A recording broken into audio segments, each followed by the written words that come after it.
Jocko Willink got a 4.0 GPA in college. He served in the military for 20 years, in which he led the notorious Navy SEALs Team 3 during the Iraqi War as their commander. He's got a bunch of honorary badges. He wrote a best-selling book. He started a successful leadership consulting firm.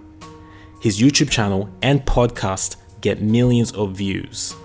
And oh yeah, I almost forgot to mention, he's got black belt in Brazilian Jiu-Jitsu, so can probably eliminate you with his bare hands. He credits all this to discipline. In this video, we break down 6 things you can do right now to get Jocko level discipline. In the military, discipline was not an option for Jocko. Failure in discipline could have meant the death of him or his teammates. Such extreme scenarios can immediately change how we see ourselves and our approach to life. A boy who loses his parents at a young age quickly becomes more responsible and self-sufficient. A man who is told that he has lung cancer no longer sees cigarettes as an option. So what do we do when we don't have these extreme circumstances to motivate us? Surely we don't have to wait for disasters in order to be disciplined. During episode 107 of the Tim Ferriss show, Jocko provided some amazing insight into what he thinks about when he wakes up early in the morning. When I wake up in the morning and I don't know why, I'm thinking about the enemy. That there's a guy that's in a cave somewhere and he's rocking back and forth and he's got a machine gun in one hand and a grenade in the other hand, and he's waiting for me, and we're gonna meet. And when I wake up in the morning, I'm thinking to myself, what can I do to be ready for that moment? To increase your discipline, you need to visualize a high-stakes situation of good or bad circumstances. Visualization is a powerful tool. Often what we think of repeatedly and vividly is believed by the subconscious, which then can catapult us into action.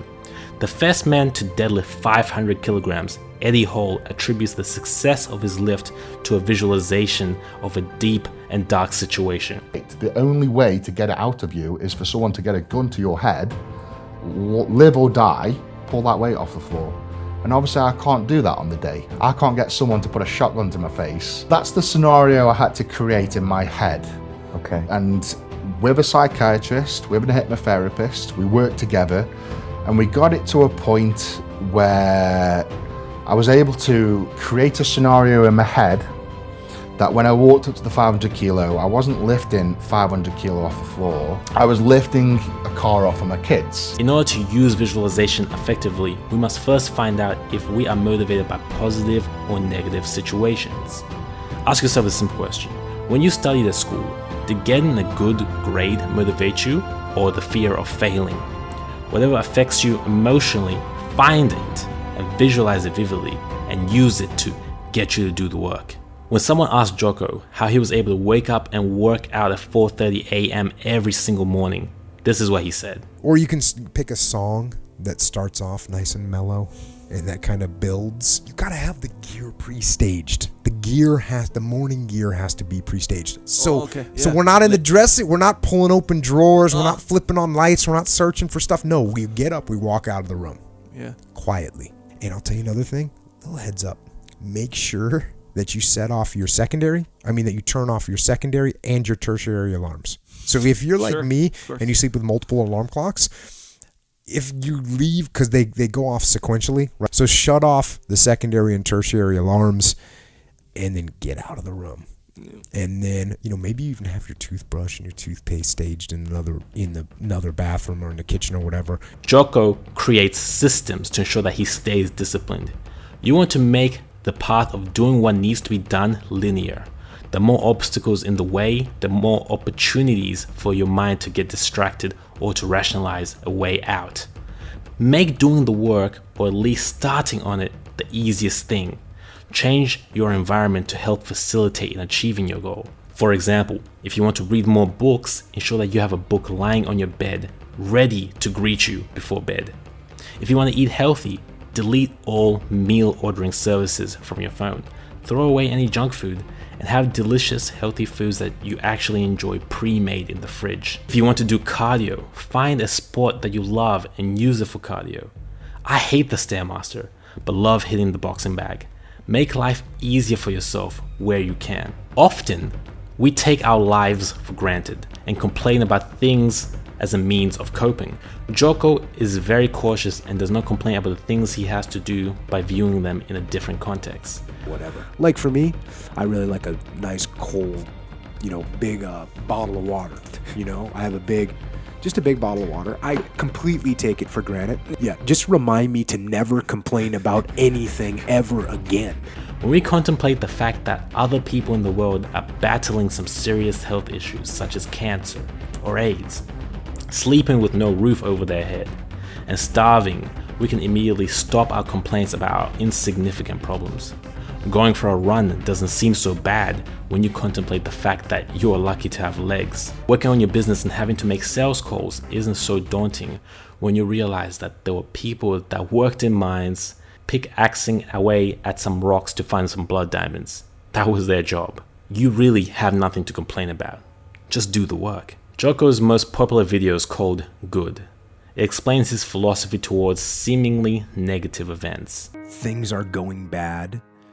There's going to be some good that's going to come from it. Didn't get the new high-speed gear we wanted? Good. Didn't get promoted? Good. More time to get better. Oh, mission got canceled? Good. We can focus on another one. The same mentality can be used to maintain discipline. I like to call this a STOIC reframe. The philosophy of Stoicism is based around this principle, turning obstacles into pathways of success by reframing them in our minds. The Roman emperor and famous Stoic philosopher Marcus Aurelius once said, "If you are pained by external things, it is not that they disturb you, but your own judgment of them, and it is in your power to wipe out that judgment now." What stops us from being disciplined is our judgment of the task. It is the judgment that we must reframe and provide new meaning to. Usain Bolt took his sprint training seriously. He understood that the more he trained, the higher the probability of him winning another gold medal at the Olympics. Reframe the situation to make it fit into the reality that you want. When you look deep enough, you will see that you can reframe almost any situation, making it easier to stay disciplined. Discipline equals freedom. Go, no, yes. Jocko constantly says a lot of these same short phrases over and over again. These phrases are called mantras and are used as a reminder for the brain. When the brain is left to its own devices, it will find a way to rationalize itself out of the situation. However, when it hears a familiar phrase, it will be reminded on what to do. You cannot allow your brain to stop thinking. You need to replace the thinking with action. In a way, mantras serve as a small computer program that initiates a desired task. Just look at Jocko's replies on his Ask Me Anything Reddit post. Short, action-based, and to the point. Leif Babin, who served in the Navy SEALs with Jocko, explains in Extreme Ownership how the SEALs would often say "good times" as a mantra so that they could play at their A game. Jocko talks about the myth of Sisyphus, a Greek king who was punished for his cruelty by Zeus, forced to push a boulder up a steep hill only to watch it roll back down again. The cycle would repeat itself for an eternity. Jocko compares his life to Sisyphus, his grind, the way that he squatted for over 25 years, practiced Brazilian Jiu-Jitsu, building businesses, and his time in the military. However, the main difference between Sisyphus and Jocko is this. If I ever got the rock to the top of the mountain and it stayed there, I'd push it back down myself. You must learn to love the process, love the grind of doing hard shit, because the path is fulfilling. It's never about the goal, never has been. It's all about who you become through the process, so you must fall in love with that. Jocko is a serial winner, and he has been able to achieve greatness and freedom through his extreme discipline. You don't need to serve in the Navy SEALs to develop amazing discipline. Utilize the tools at your disposal: visualization, creating systems, never complaining, stoic reframes, personal mantras, and don't forget to enjoy the process. Do this and you'll be one step closer to living and dying well. Thanks for watching the video. I appreciate you. If you haven't already, make sure you subscribe to the channel and click the bell notifications so we can see more of each other. Until next time.